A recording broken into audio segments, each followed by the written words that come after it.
तो भाई लोग कैसे हो। आज मैं आप लोग के सामने सुपर कमांडो ध्रुव की स्टोरी लेके आया हूँ, डॉक्टर वायरस। चलिए कहानी स्टार्ट करते हैं। हमारे चारों तरफ के वातावरण में फैले रहते हैं इस दुनिया के सबसे सूक्ष्म जीव, जीवाणु एवं विषाणु यानी वायरस। मानवों के लिए बेहद घातक इन जीवों के वश में रहती है मनुष्यों की जान, पर ये वायरस जिसके वश में रहते हैं उस महाखतरनाक शख्सियत का नाम है डॉक्टर वायरस। अपनी हार मान कर मेरी वायरल फौज में शामिल हो जा ध्रुव, वरना मेरे वायरल मैन तेरे चिथड़े करके ही दम लेंगे। ध्रुव का सिर चाहे कट जाए, पर वह शैतान के सामने कभी नहीं झुकेगा। जीत आखिरकार सत्य और न्याय की ही होगी। कुल्लू की बर्फीली वादियों में से एक सड़क सांप की तरह बल खाती हुई बर्फ से ढकी गगनचुंबी चोटियों की तरफ बढ़ती है। सेना के कब्जे वाली यह सड़क कई सैन्य चौकियों को पार करती हुई एक गुप्त इमारत पर जाकर खत्म हो जाती है। यह इमारत वास्तव में एक अत्याधुनिक प्रयोगशाला है, जिसमें डॉक्टर वर्गीस जैसा प्रसिद्ध जीव वैज्ञानिक एक अत्यंत गुप्त प्रयोग कर रहा है। वेलकम जनरल, तुम एकदम ठीक समय पर आए हो। मैं अपने प्रयोग के अंतिम चरण में ही था। ओह माय गॉड, यह कैसा पेड़ है डॉक्टर? यह मेरी 2 साल की मेहनत का नतीजा है जनरल। इस दुनिया में दो तरह की जिंदा प्रजातियां होती है, एक पशुओं की यानी हमारी और दूसरी पौधों की। यह पेड़ इन दोनों प्रजातियों का मिला जुला रूप है। इसकी आकृति पेड़ जैसी जरूर है, पर यह पशुओं की तरह चल फिर सकता है और अपना खाना पानी खुद ढूंढ सकता है। और इसमें एक टैंक की सी शक्ति है, कमाल है। मुझे तो देखकर भी यकीन नहीं हो रहा है। जरा सोचो जनरल, इन वृक्ष पशुओं की तैनाती से हमारे देश की सीमाएं कितनी सुरक्षित हो जाएगी और हमारे कई सैनिक की बहुमूल्य जानें भी बचेगी। वाह, पर तुमने इसको तैयार कैसे किया है? इस स्पेशल वीटा वायरस से कोई भी पौधा मेरे वीटा वायरस पर पलकर वृक्ष पशु बन सकता है, पर इसको कंट्रोल कैसे किया जाएगा डॉक्टर? इसके तने रूपी छाती के अंदर लगे इस कंप्यूटर चिप से यह चिप्स आदेश को ग्रहण करता है और वृक्ष पशु इसी आदेश के अनुसार काम करता है। वेरी गुड, पर अब मैं यह देखना चाहता हूँ कि इस वायरस को का मानवों पर क्या असर होता है। चाहता तो मैं भी था, पर इस प्रयोग के लिए आदमी कहाँ से आएगा? उसके लिए तुम जो हो डॉक्टर वर्गीस। क्या मतलब है तुम्हारा जनरल? डॉक्टर वायरस, तुम यहाँ पर? हाँ मूर्ख, असली जनरल इस वक्त मेरी जीप में बेहोश पड़ा है। पर डॉक्टर वायरस और घबरा, डर से थर थर कांप वर्गीस। मैं वही डॉक्टर वायरस हूँ जो तुम सारे जीव वैज्ञानिकों में सबसे ज़्यादा बुद्धिमान था, और इसी कारण मैंने किसी सरकार के लिए नहीं बल्कि अपने लिए काम करना ज़्यादा पसंद किया। मैं सिर्फ एक ही वैज्ञानिक को अपने बराबर को मानता था, और वह वैज्ञानिक तुम थे वर्गीस। इसलिए जब मुझे यह खबर मिली कि तुम 2 साल से इस प्रयोगशाला में काम कर रहे हो, तो मैं तुरंत समझ गया कि तुम्हारी खोज कुछ अद्भुत होगी। इस वीटा वायरस के लिए शुक्रिया वर्गीस, तुम बहुत अच्छे आदमी थे। मुझे पूरा भरोसा है कि मरकर तुम सीधे स्वर्ग ही जाओगे। डॉक्टर वायरस की उंगली रिमोट कंट्रोल के बटन पर दबी। एक तेज धमाका हुआ और हजारों टन बर्फ ने प्रयोगशाला को अपने आगोश में लेकर उसका नामो निशान मिटा दिया। एक खतरनाक घटनाक्रम शुरू हो चुका था। अगले दिन अखबारों में सिर्फ एक छोटी सी खबर छपी थी। सैन्य अधिकारियों ने गुप्त प्रयोगशाला की खबर को छिपाना ही ज़्यादा ठीक समझा था, पर सच्चाई सिर्फ डॉक्टर वायरस जानता था। और कुछ महीनों बाद किसी को इस घटना की याद तक नहीं थी। बस रहने दीजिए मैनेजर साहब, शाम के 6:30 बज चुके हैं, बाकी काम कल खत्म कर लेंगे। नहीं ध्रुव, सिर्फ 1-2 पेपर और बचे हैं, इसको भी निपटा ही देते हैं। पर तुमने तो मुझे आश्चर्यचकित कर दिया ध्रुव। मैं तो समझता था कि तुम सिर्फ मारधाड़ में एक्सपर्ट हो, पर तुम तो एक अच्छे बिजनेसमैन भी हो। तुमने जिस तरह से जुपिटर सर्कस के बीमे से मिले 50 लाख रुपयों को इतने ही दिनों में कई गुना बढ़ा दिया है, उससे मैं बहुत प्रभावित हूँ। इस सफलता के पीछे सबसे बड़ा हाथ पापा की सलाह का। छनाक, अगर पलक भी झपकाई तो खोपड़ी में कई छेद कर दूंगा। डकैती। मैनेजर का हाथ अलार्म बटन की तरफ बढ़ा और मशीन गन तड़तड़ा उठी। बाहर चलो। हालांकि इस वक्त बैंक में कर्मचारियों की संख्या काफ़ी कम है, पर इस वक्त कोई भी हरकत दिखाने का अर्थ इनकी जान से खेलना है। मुझे सही मौके का इंतज़ार करना पड़ेगा। ओहो, तो कमांडो ध्रुव भी यहाँ पर मौजूद है। वेरी गुड 3, तुमने इसको तुरंत कब्जे में लेकर बहुत अच्छा किया, पर मैं अभी भी कोई रिस्क लेना नहीं चाहता। इन सबको स्ट्रांग रूम में बंद कर दो। सभी कर्मचारी राइफलों के साए में स्ट्रांग रूम के अंदर घुसने लगे। मैं अपनी चाल जरा धीमी कर लूँ। ताकि इस भीड़ में सबसे आखिरी में मैं ही रहूं। अब सभी लोग स्ट्रांग रूम के अंदर सुरक्षित है, पर मेरा इसके अंदर जाने का कोई इरादा नहीं है। मैनेजर साहब, स्ट्रांग रूम को अंदर से बंद कर लीजिए। कुछ पलों तक कोई लुटेरा कुछ नहीं कर सका। गोलियां चलने पर उनके अपने साथी की जान भी जा सकती थी, और जब तक गोलियां चलाने का मौका आ पाता ध्रुव अपना स्थान छोड़ चुका था। ओफ, पता नहीं बैंकों में इतना बड़ा हॉल क्यों बनाते हैं, कहीं छिपने तक की जगह नहीं है। इन गोलियों से बचने के लिए किसी ढाल का इंतजाम करना पड़ेगा, और इसके लिए यह केस बॉक्स एकदम उपयुक्त चीज़ है। केस बॉक्स के मोटे स्टील से टकराकर गोलियां इधर उधर छितराने लगी। इससे पहले कि लुटेरे अपनी पोजीशन बदलकर फायरिंग करते, ध्रुव तेजी से उनकी तरफ बढ़ा और बंदूकों की नलियां केस बॉक्स में बंद हो गई और ध्रुव के भीषण घूंसे दोनों के जबड़ों से आ टकराए। आखिरी डकैत समझ गया था कि वह ध्रुव से अकेला नहीं निपट सकता। Hello, number 1 here, doctor virus. यहाँ पर ध्रुव मौजूद है, हमको मदद चाहिए। मेरा नाम मत ले मूर्ख, मदद तो बैंक के बाहर गाड़ी में मौजूद है, मैं उसको आदेश देता हूँ। चौथा लुटेरा भी एक बार में धराशायी हो गया और ध्रुव ने लपक कर फोन उठा लिया। Hello police headquarter, Dhruv here, मैं मेट्रो बैंक से बोल रहा हूँ। यस, यहाँ पर डकैती का प्रयास किया गया था। 4 लुटेरे थे, चारों फिलहाल बेहोश पड़े हैं। हाँ, बैंक के ऑटोमेटिक दरवाजे भी बंद है। अब मैं कर्मचारियों को स्ट्रांग रूम से बाहर निकालने जा। ध्रुव की आवाज़ एक तेज कड़कड़ाहट में गुम हो गई। बैंक के स्टील के दरवाजे जमीन पर आ गिरे थे और उसमें से बैंक के अंदर प्रविष्ट हो रही थी एक अजीबोगरीब और भयानक आकृति। यह क्या चीज़ है? देखने में तो मनुष्य लगता है, और नहीं भी। पहला वार ध्रुव को ही करना था। इस वार का कुछ असर होगा, इसका भरोसा ध्रुव को खुद भी नहीं था, और अगले ही पल ध्रुव को अपना जबड़ा टूटता हुआ सा महसूस हुआ। पूरा जबड़ा हिल गया। अब क्या करूं? आसपास बचाव की कोई चीज़ भी नज़र नहीं। यह ऑटोमेटिक राइफल, पर यह मुझे जीवित प्राणी लग रहा है। मैं इस पर गोली चलाना नहीं चाहता। राइफल को लाठी की तरह इस्तेमाल करना पड़ेगा। अगर मैं इसका गला दबाकर दम घोट सकूं तो इस पर काबू पाया जा सकता है। परंतु पूरी ताकत के बावजूद ध्रुव उस खतरनाक प्राणी की गर्दन को तिल भर भी नहीं दबा पाया, और ध्रुव का शरीर मच्छर की तरह हवा में उड़ा दिया गया। अब मेरे पास कोई और चारा नहीं है। इस शैतान को ऐसे छोड़ देने का मतलब कई निर्दोष जिंदगियों का बलिदान होगा। ध्रुव ने ट्रिगर दबाया। गोलियों का निशाना पैर था, पर सभी गोलियां सख्त ऊपरी खाल में ही धंस कर रुक गई। ध्रुव का वार और बेकार हो गया। यह तो मेरे कुछ कर पाने से पहले ही मेरी सारी हड्डियां तोड़ डालेगा। ध्रुव का शरीर बैंक में लगे पानी साफ करने के यंत्र एक्वाप्योर से आ टकराया। पानी की धार इसकी आंखों पर यह धार डालने से कुछ देर के लिए देख नहीं सकेगा। शायद उतनी देर में मुझे कोई उपाय सूझ सके। आंखें बंद हो जाने से उस प्राणी का पैर जमीन पर गिरे पानी पर आ फिसला और उसका जबड़ा एक्वाप्योर से आ टकराया। पानी में मौजूद जीवाणुओं को नष्ट करने के लिए एक्वाप्योर में लगे अल्ट्रावायलेट यंत्र से किरण निकलकर उस प्राणी के जबड़े से टकराने लगी, और कुछ देर बाद जब वह प्राणी ध्रुव की पकड़ से छूटकर पलटा तो उसके चेहरे पर मानवीय खाल साफ नजर आ रही थी। यह क्या? इसकी ठोड़ी पर से लाल खाल कैसे गायब हो गई? कुछ भी हो, अब यही जगह मेरे हमले का निशाना होगी। और एक भीषण वार से ही उस प्राणी का शरीर जमीन पर आ गिरा। डॉक्टर वायरस के साथ ध्रुव का टकराव शुरू हो चुका था। अब इसको अस्पताल पहुंचाना पड़ेगा। पिटाई भी मुझे ही करनी पड़ती है और अस्पताल भी मुझे ही पहुंचाना पड़ता है। और फिर यह आखिर चीज़ क्या है डॉक्टर साहब? मुझे तो कुछ भी समझ में नहीं आया। मुझे थोड़ा थोड़ा समझ में आ रहा है ध्रुव। मैंने अभी इसके खून की जांच की थी। उस जांच में मुझे एक रहस्यमय वायरस का पता चला है। मुझे यकीन है कि इसकी इस हालत का कारण वह वायरस ही है।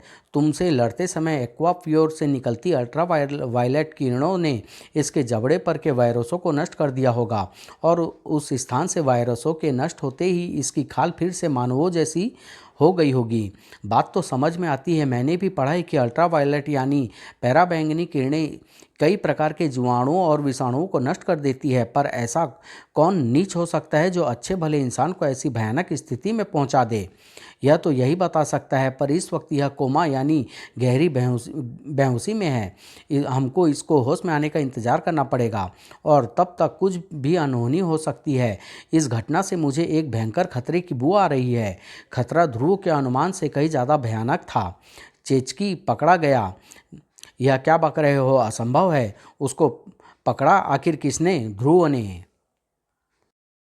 मैं यानी डॉक्टर वायरस इस दुनिया का सबसे बुद्धिमान जीव वैज्ञानिक हूँ। मैंने अपनी लेबोरेटरी में कई तरह के जीवाणु और विषाणुओं के डेवलप किया है और उन विषाणुओं के संतुलित मात्रा के इंजेक्शन लगा लगा कर मैंने अपने लिए एक शक्तिशाली और खतरनाक वायरल मैनों की एक फौज तैयार कर ली है। और मेरी उसी फौज के एक भयानक वायरल मैन चेचकी को एक मामूली से छोकरे ने पकड़ लिया और साथ ही साथ मेरा बैंक लूटने का प्लान भी बेकार हो गया। मुझे ढेर सारा पैसा चाहिए और तुरंत चाहिए, वरना मेरी सारी योजना ठप हो जाएगी। अभी मुझको अपनी लेबोरेटरी में बीटा वायरस का उत्पादन करने के लिए ढेर सारा रुपया चाहिए। वर्गीस वाला बीटा वायरस तो प्रयोग करने में ही खत्म हो चुका है और ऐन वक्त पर यह मूर्ख चेचकी ध्रुव से पीट गया। अगर चेचकी होश में आ गया तो हमारे लिए समस्या खड़ी हो सकती है। अब चेचकी को होश में नहीं आना चाहिए, उसको खत्म कर दो और उसके बाद ध्रुव को रास्ते से हटाने का तरीका सोचो। पर डॉक्टर वायरस को यह पता नहीं था कि नेशनल फॉरेस्ट जैसी नुकसान जगह पर बनी उसकी प्रयोगशाला को एक जोड़ी सुर्ख आंखें बड़े ध्यान से देख रही थी। और फिर राजनगर हॉस्पिटल में उस प्राणी की क्या हालत है डॉक्टर? मैं 2 घंटे पहले उसको देखने गया था ध्रुव, तब तक वह बेहोश था। तुम जाकर एक चक्कर लगाओ। और इसी वक्त चेचकी के रूम के बाहर। ये काम मुझे सबसे खराब लगता है राम सिंह, बस गधों की तरह पहरा देते रहो। तेरा क्या ख्याल है? बोलता क्यों नहीं यार? 32 वह प्राणी 40 नंबर में है, आगे वाले मोड़ से दाहिने। और बेहोश चेचकी के कमरे में एक रोंगटे खड़े कर देने वाली आकृति घुस रही थी।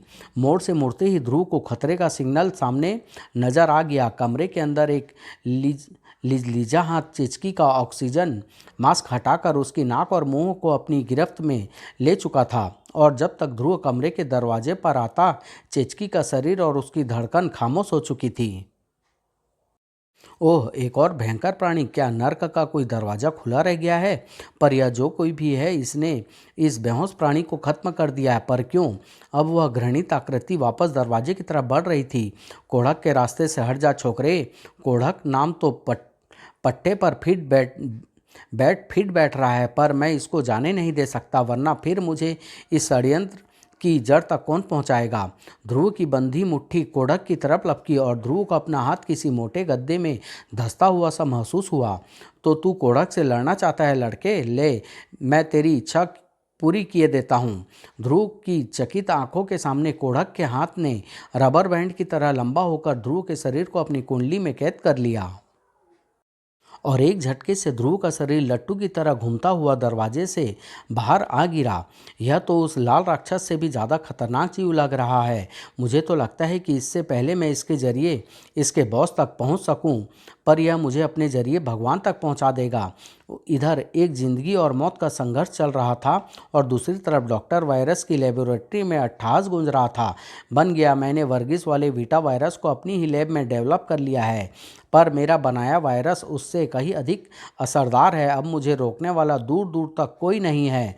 परंतु डॉक्टर वायरस को रोकने वाला दूर नहीं बल्कि बहुत पास में था, और वह था पृथ्वी पर मौजूद हर तरह के पेड़ पौधों का राजा वनपुत्र, जो काफ़ी देर से डॉक्टर वायरस की हर हरकत पर नज़र रखे हुए था। कमाल है, ऐसा वृक्ष तो मैंने अपनी पूरी जिंदगी में कभी नहीं देखा। आखिर यह किस प्रजाति का वृक्ष है? शायद मेरे प्रश्न का उत्तर यह वृक्ष ही मुझे दे दे। वनपुत्र ने तने पर अपने हाथ को एक खास तरीके से रगड़ा और पेड़ में एक संदेश प्रेषित होने लगा। लेकिन वनपुत्र यह नहीं जानता था कि इन पेड़ों को प्रकृति ने नहीं बल्कि वीटा वायरस ने उगाया है, और वे उसकी भाषा को नहीं समझ रहे हैं। और वृक्ष की शाखा रूपी बाहों ने वनपुत्र को जकड़ लिया। वनपुत्र के संदेश देते ही वृक्ष पशु के अंदर फिट ऑटोमेटिक अटैक सिस्टम चालू हो गया और डेंजर सिग्नल लेबोरेटरी के अंदर तक पहुंचने लगे। अरे, यह तो खतरे के सिग्नल हैं, यानी किसी ने मेरे पेड़ों के साथ छेड़छाड़ की है। और बाहर, वाह वाह, मेरा ऑटोमेटिक अटैक सिस्टम बिल्कुल सटीक काम कर रहा है। इसकी तो टेस्टिंग हो गई। अब मैं इस वीटा वायरस की टेस्टिंग एक इंसान पर करना चाहता था, और शैतान ने एक ग्राहक को खुद ब खुद मेरे पास भेज दिया। वनपुत्र की फैली आंखों के सामने एक चमकती सुई उसके शरीर की तरफ बढ़ रही थी और वह असहाय था। और इसी दौरान एक भीषण संघर्ष और भी जोर पकड़ रहा था। इस कोढ़क के गद्देदार शरीर पर तो मेरे जोरदार से जोरदार वारों का भी कोई असर नहीं हो रहा है, और यह एक ही घूंसे में मुझे पूरे ब्रह्मांड के दर्शन करा दे रहा है। रेडियोथेरेपी कक्ष, जहाँ पर रोगियों का इलाज रेडियो विकिरणों द्वारा किया जाता है, यह कोढ़क भी मुझे किसी वायरस का शिकार लग रहा है। यानी विकिरणों के द्वारा अगर इसके शरीर के वायरस को नष्ट कर दिया जाए तो यह अपने असली रूप में आ जाएगा, और तब इस पर काबू पाना एक मामूली बात होगी। ध्रुव के अचानक और ताबड़तोड़ हमले से कोढ़क भौचक्का रह गया, और ध्रुव को उसे ठीक जगह पर पटकने का मौका मिल गया। शिकंजे कस गए और कोढ़क का शरीर मशीन के अंदर जा घुसा। मशीन के चालू होते ही अदृश्य विकिरणों की किरणें कोढ़क के शरीर पर बरसने लगी और कोढ़क का शरीर तड़फड़ाने लगा। रेडियो विकिरणों का असर हो रहा था, पर तभी तड़पते कोढ़क का हाथ रबड़ की तरह खींचकर लंबा होने लगा और मशीन को पावर पहुंचाने वाली बिजली के तार टूटकर नीचे आ गिरे। मशीन एक झटके के साथ रुक गई। अगले ही पल कोढ़क का गद्देदार शरीर दबकर बंधनों से बाहर फिसल गया। कोढ़क ने अपने भागने का इरादा बदल दिया था।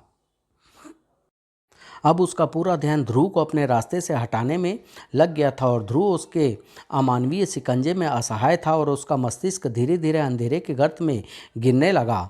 जिंदगी और मौत में सिर्फ एक सांस की दूरी रह गई थी कि तभी अस्पताल के बगल में बह रही नहर में एक तेज हलचल में कोढ़क का ध्यान अपनी तरफ खींच लिया। नहर से निकलकर एक रहस्यमय आकृति कोढ़क और ध्रुव की तरफ बढ़ रही थी। कुछ समझ पाने से पहले ही कोढ़क ने अपने लिजलीजे शरीर को हवा में उड़ता पाया। नहर से निकला हुआ अजीबोगरीब बर्फ मानव कम से कम कोढ़क का दोस्त तो नहीं था। कोढ़क खुद भी इस बर्फ मानव के एकाएक आ जाने से चकित था, पर इस वक्त वह किसी से भी लड़ने को तैयार था। लेकिन उसको बर्फ मानव की शक्तियों का कतई अंदाजा नहीं था। अमानवीय फुर्ती से बर्फ मानव ने कोढ़क के दोनों हाथ को पकड़ लिया और कोढ़क के पूरे शरीर में एक तेज ठंडी लहर दौड़ गई। उसका पूरा बदन पलक झपकते सर्द हो गया। अपनी सारी शक्ति उसको खत्म होती सी महसूस हुई। कुछ ही पलों में कोढ़क अपने होशोवास खो चुका था और ध्रुव के होश वापस आ रहे थे। ध्रुव ने बर्फ मानव को अपनी तरफ मुड़ते हुए देखा और तभी शोर होने लगा। अस्पताल की तरफ से भागते हुए कई लोग घटनाक्रम की तरफ आ रहे थे। बर्फ मानव पल भर के लिए ठिठका और फिर उसने नहर में छलांग लगा दी। एक और अजीबोगरीब प्राणी, यह आखिर था क्या कोढ़क का दुश्मन या फिर मेरा दुश्मन? बर्फ मानव किसका आदमी था यह तो किसी को भी मालूम नहीं था, पर कोढ़क की मदद के लिए डॉक्टर वायरस का एक और आदमी अस्पताल के बाहर मौजूद था, और इस अफरा तफरी में किसी ने भी उसको अस्पताल से बाहर जाते नहीं देखा। उस आदमी की मंजिल थी नेशनल फॉरेस्ट के छोर पर बनी डॉक्टर वायरस की प्रयोगशाला, जहां पर वन पुत्र एक भयंकर खतरे का सामना कर रहा था। एक सुई वन पुत्र की तरफ बढ़ रही थी और वन पुत्र को आभास हो रहा था कि वह सुई बंदूक से भी अधिक खतरनाक है। अपने अपने अपने अपनी पूरी जंगली शक्ति का इस्तेमाल किया और उसका एक पैर वृक्ष पशु के शिकंजे से आज़ाद हो गया। अगले ही पल डॉक्टर वायरस का एक भरपूर लात आ पड़ी। इंजेक्शन के टुकड़े टुकड़े हो गए। डॉक्टर वायरस क्रोध से पागल हो उठा। ठहरो, गोली मत चलाना, इसके टुकड़े टुकड़े तो मेरा पालतू वृक्ष पशु करेगा। इसी बहाने इसकी टेस्टिंग भी हो जाएगी। वृक्ष पशु पर पशु अटैक।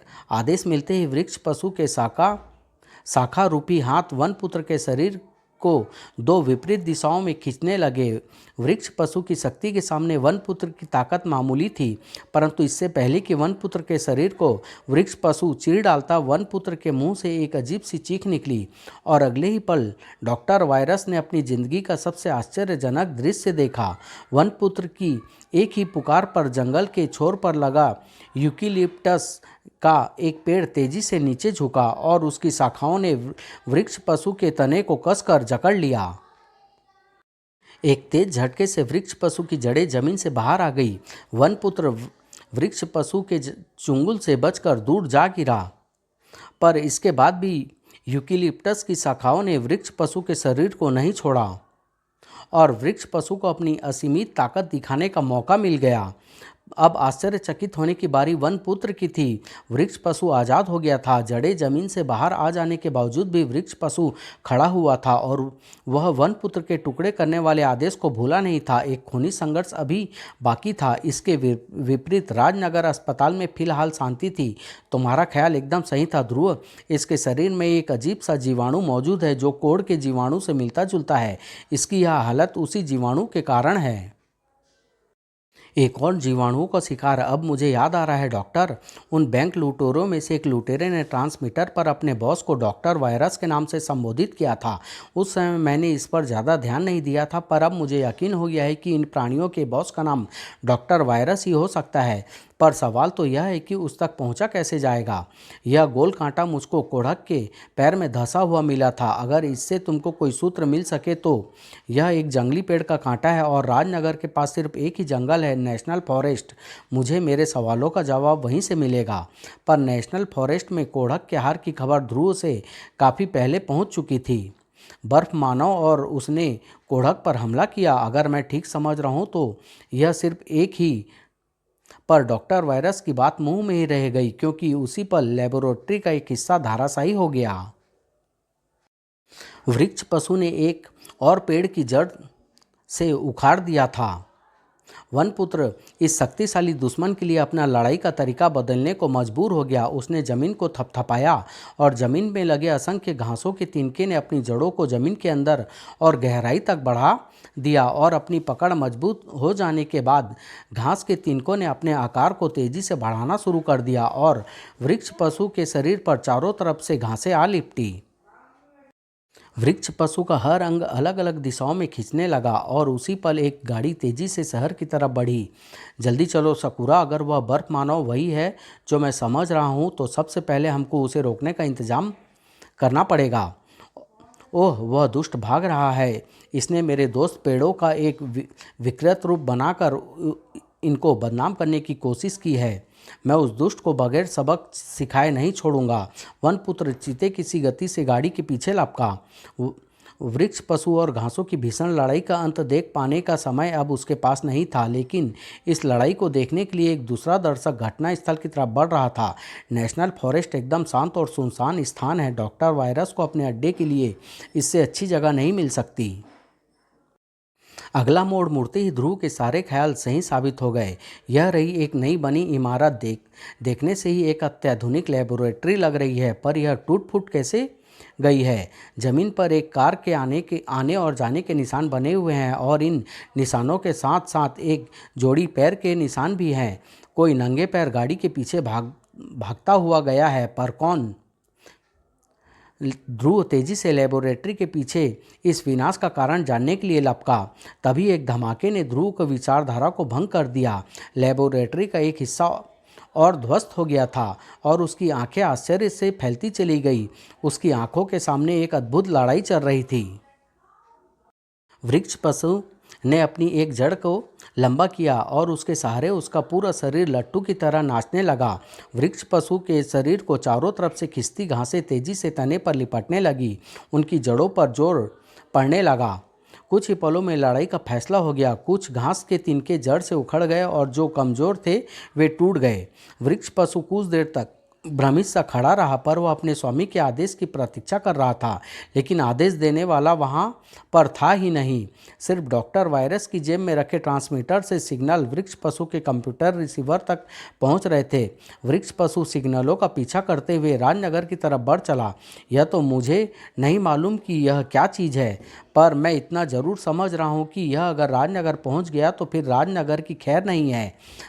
ध्रुव वृक्ष पशु की तरफ लपका और उसका शरीर गोली की तरह वृक्ष पशु के तने से आ टकराया। वृक्ष पशु लड़खड़ाया तक नहीं, बल्कि ध्रुव के जमीन तक वापस पहुंच पाने से पहले ही लकड़ी की एक सख्त शाखा उसके बदन से आ टकराई।